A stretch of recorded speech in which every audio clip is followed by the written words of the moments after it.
This is the kind of stuff I love. I love strategizing. Then when you come back and hunt and it works, it's just rewarding. That's what I live for right here. Looks like we're bringing the compound today, boys. That's at 100. We just named one of them. It's got the wonky left side. We're gonna call him the enforcer because he's always trying to beat everyone down. So, but now we know that's a bur oak right there. That's one of the best trees out there. Great for wildlife. Love it.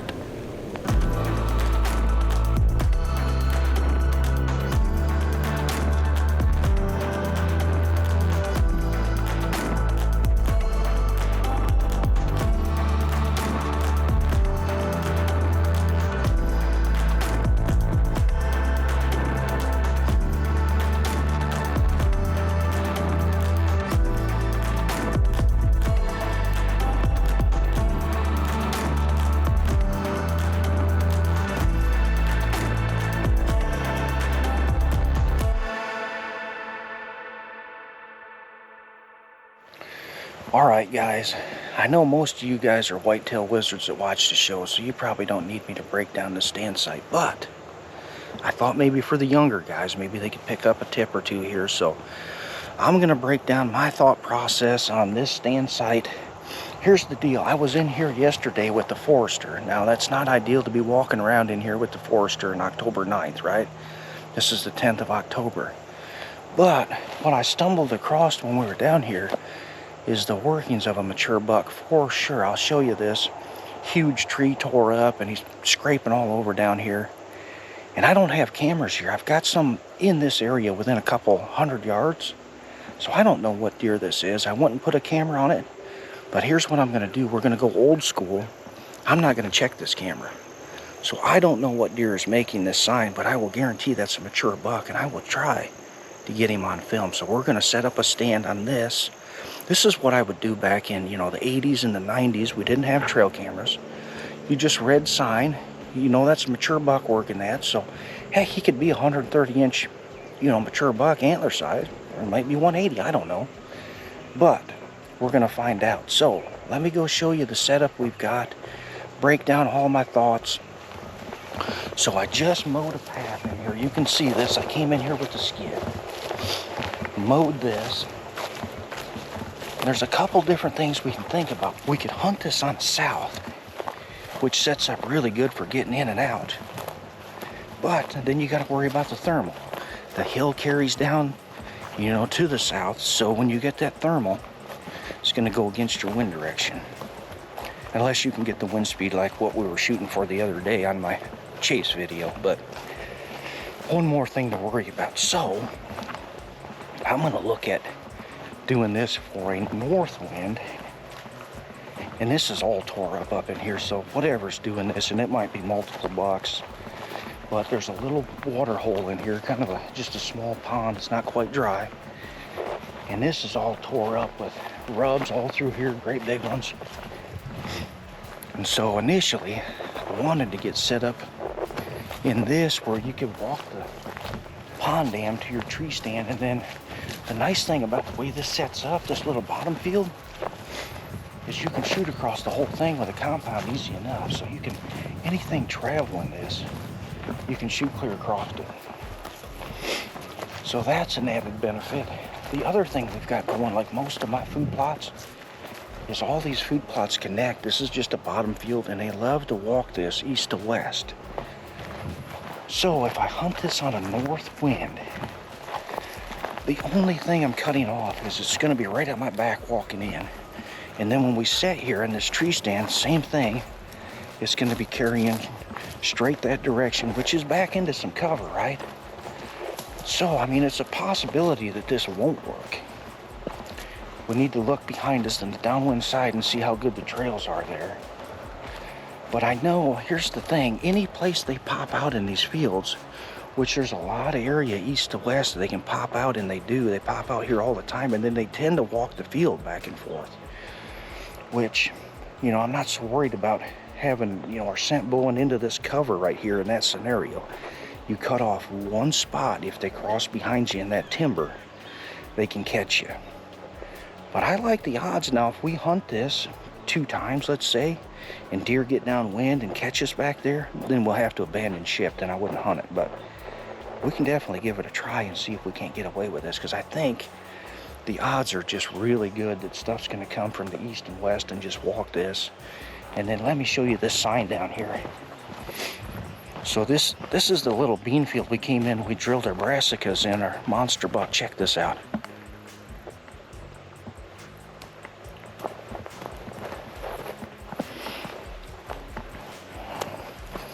That stuff looks awesome. Like I said, this is the little pond side, and you can see how this all drifts downhill here. You'd have to worry about your thermal. They're just about dark. So if we go to this side, our thermal goes with the wind direction, so we're good there. Nice scent-free trail to get in here. I just mowed this. I realize that's not always an option, because you could take a weed whipper and weed whip something in here if you wanted. And you know, in this scenario, you always got to think about where your trail is, if that's downwind of the deer. But this is not downwind, this would be upwind. So go ahead and walk the trail right to your death. I don't care. Have at it. All right, here's some of that sign I was telling you about. Check these scrapes out. That one over there is already 5 feet long. They're all down this edge. Let me show you this rubbing work here. See, this little stuff here's been snapped off. This has all been hit. See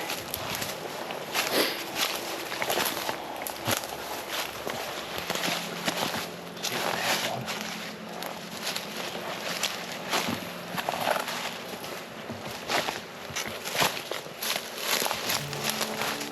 This is the sign I was telling you about right here. There's little rubs all over it here. When you see a tree worked like that, it's just this kind of bark just shredded. That's a mature buck.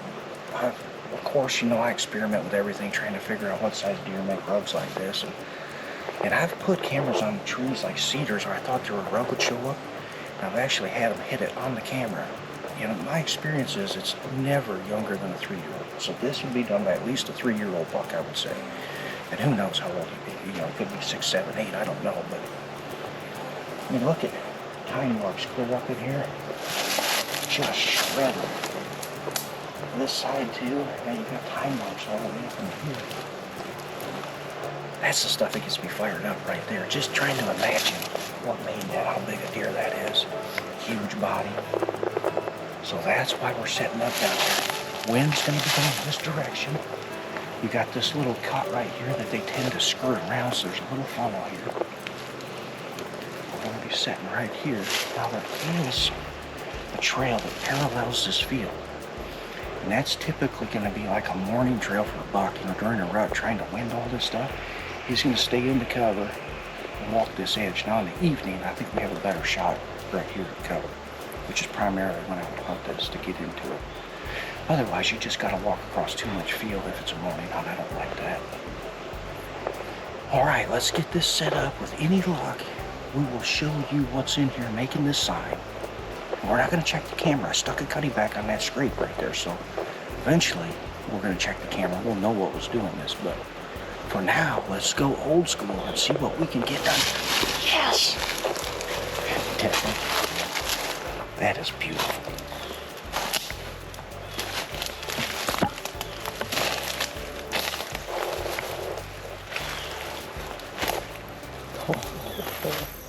Well, we're going to leave all the cover we can. We're pretty darn low. That's only Devin's up 10 feet right there to the platform. His stand's about 12. I think anything out in the field I think will be okay because of the back cover we have. But if they come from the tree side, the woodland side here, we're just not high enough and there's no cover on this side of the tree. This doesn't look good. There's too much sky behind him. And he's only 10 feet up, so if something's on this trail, it's definitely going to look at you. But we're going to play the odds. I feel this is one trail they would catch us on, and there's about 20 trails that come out in all this stuff. Both sides, they come out over here. And I might even try this with a recurve. If he comes in and works these scrapes right here, I mean, it sets up for point blank. This is the kind of stuff I love. I love strategizing. Then when you come back and hunt and it works, it's just rewarding. That's what I live for right here. I'm a little fired up. All right, let's go see what we did out here. Got a north-northwest wind, which is kind of cutting across at an angle here, so the wind drift's not as bad as it could be, but I'm aiming clear on the left side of that yellow, trying to drift them in. Let's see just what we did. Looks like we're bringing the compound today, boys. That's at 100. Woo-wee! That's stacking right there.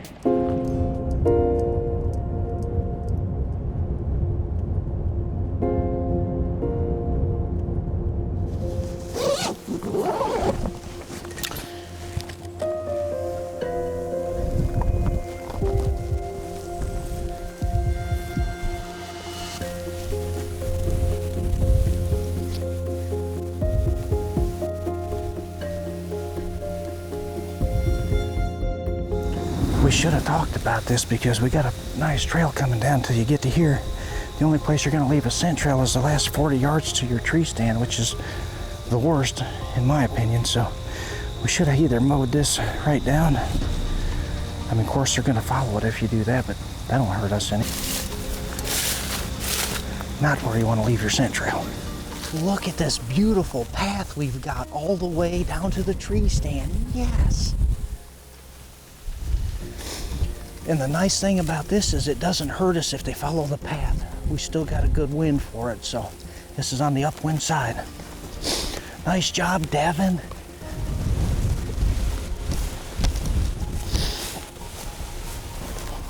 All right, guys, mark my words. You're gonna end up with a scrape under that and a scrape under that. It's just too obvious.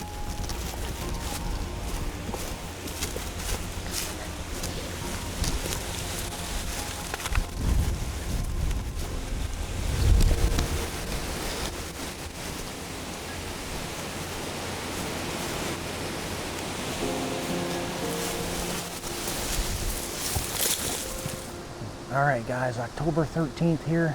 It's like 4:06, exactly 3 hours to legal shooting light. So looking forward to this set. I'll tell you, these winds are gonna have to lay down a little bit to shooting this. I mean, you gotta hang on to the tree here. It's gusting to 40, 45, it's windy. As long as she lays down a little bit, we'll be fine.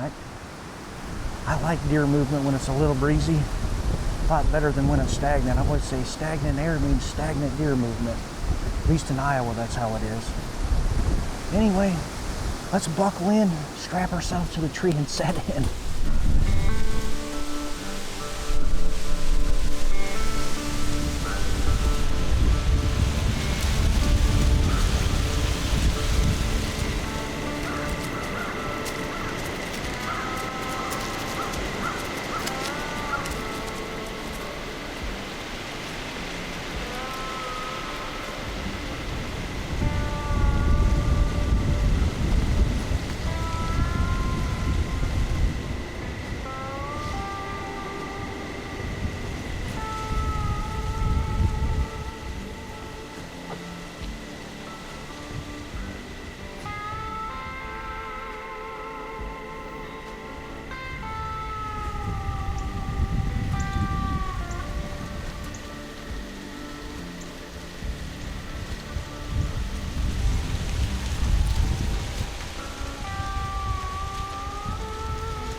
Well, tonight was not the night.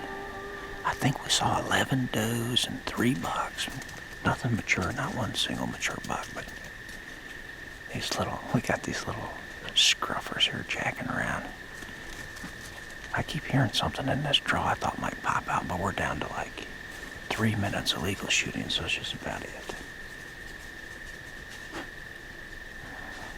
It was a fun set. It was nice to be out. I think we're going to be out all week, so we'll see you guys on the next one tomorrow.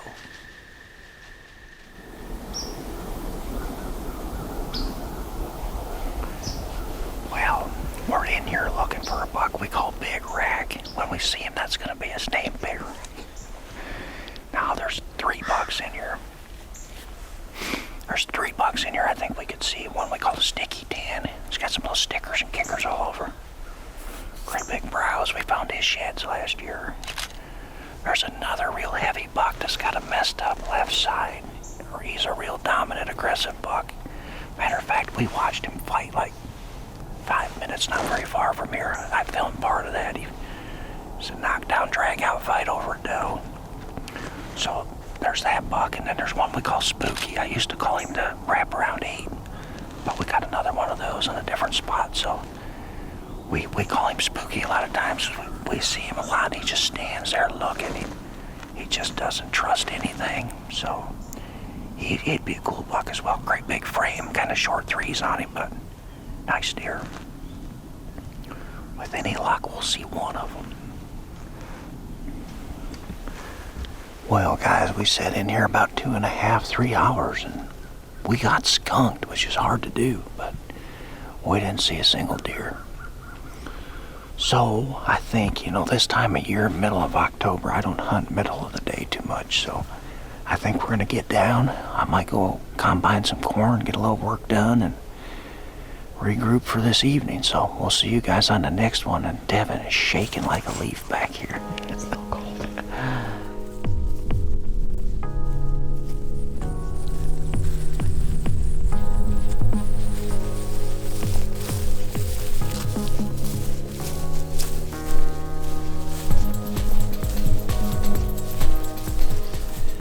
Boys, October 15th, we're down here. Well, we've actually got 3 bucks we can see down here. We just named one of them. It's got the wonky left side. We're going to call him the Enforcer because he's always trying to beat everyone down. So we're after the Enforcer. I know he's been right here at this scrape quite a few times. This is just tore up right here. Like I said, it sets up sweet for the recurve. If I don't connect on him today, next time I hunt down here, I think I'll bring the recurve. The only thing is, of course, it takes anything farther out of range, but that's why you got the recurve. You don't have to be a better shot, you have to be a better hunter. That's what it is.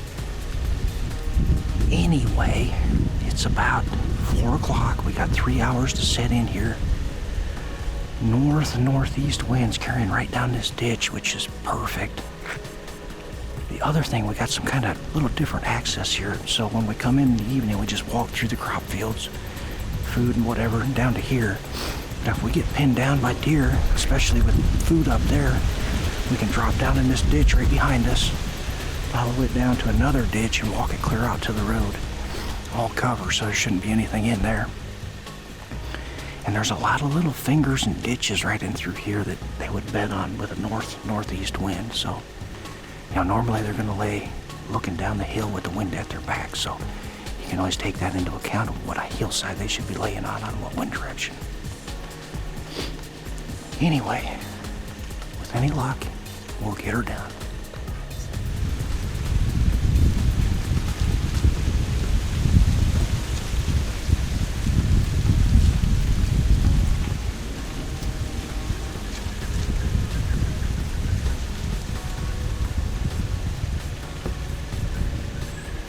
Just learn where there's one trail where they come and go. If they pop out there, they'd be pretty close.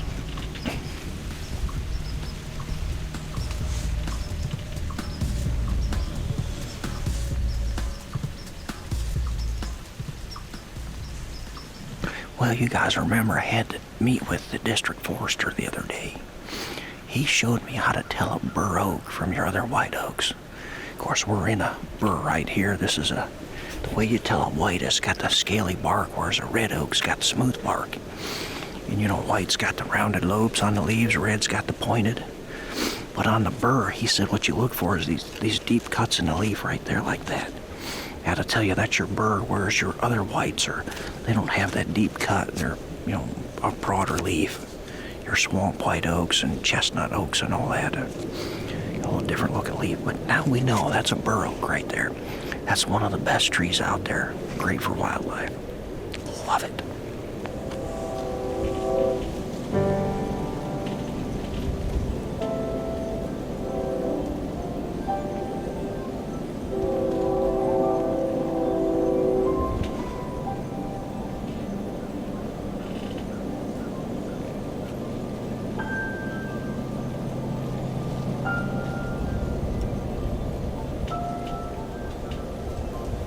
What's on, boys?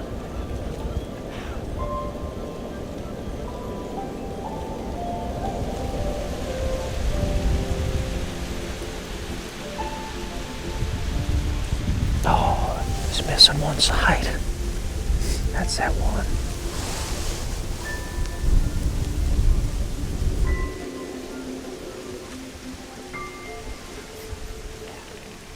Yeah. Take the fight.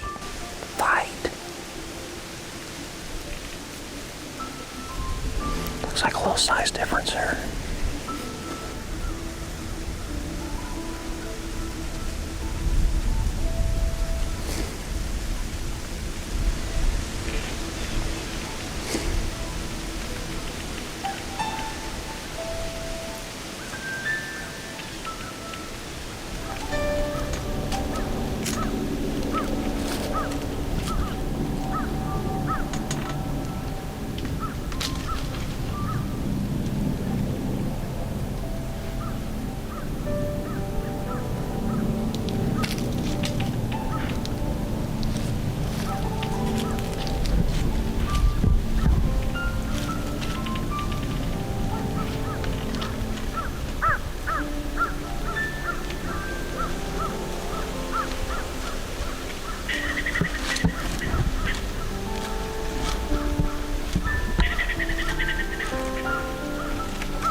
All kind of quiet here. We got 2 bucks still sparring right here in the ditch. What a fun sit tonight. We watched deer basically all night. I mean, it's pretty indicative of the middle of October. That's what these bucks do quite often. They'll come out to feed in that initial food source, and then they just waste time for, heck, we watched these deer for over an hour. They never moved anywhere. Just now they finally started moving the last 15-20 minutes, so. Another good takeaway too, I think.